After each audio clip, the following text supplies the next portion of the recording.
54%. That is the percentage of points Roger Federer has won across his entire career. The same man who won 20 Grand Slams, who held the world #1 ranking for 310 weeks, and who is widely considered to be the greatest tennis player to ever live, lost nearly half of every single point he ever played. And yet, when he stood in front of 11,000 people at Dartmouth University and revealed the number himself, he didn't say it as a confession, he said it as a lesson. Because Federer understood something about winning that most people spend their entire lives getting wrong. When you're playing a point, it has to be the most important thing in the world, and it is. But when it's behind you, it's behind you. What most people see when they watch Federer is grace, effortless movement, clean ball striking, a player who seemed to come from a different planet. But that effortlessness was the result of something most people never saw: his preparation.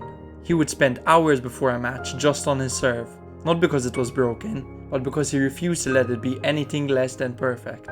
His training sessions were structured around repetition at a level most players would consider excessive. He would hit the same shots hundreds of times in a single session, not for power, but for precision. His coach Peter Carter instilled in him early that the quality of your practice is more important than the quantity.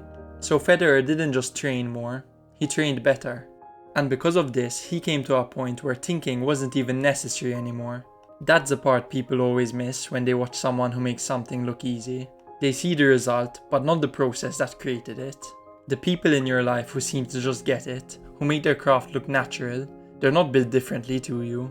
They've just put in the reps that you haven't seen. Federer didn't glide across the court. He spent years earning the right to look like he did. Now this is where Federer's psychology gets really interesting. What made Federer different was his mindset in a match, specifically after things went wrong. And you've already heard it from him at the start of the video. A point is only a point. When it's behind you, it's behind you. Federer would lose a point, sometimes a crucial one, and within seconds he was back at the baseline, bouncing on his toes and ready for the next point. But that's not a natural ability, that's a trained response.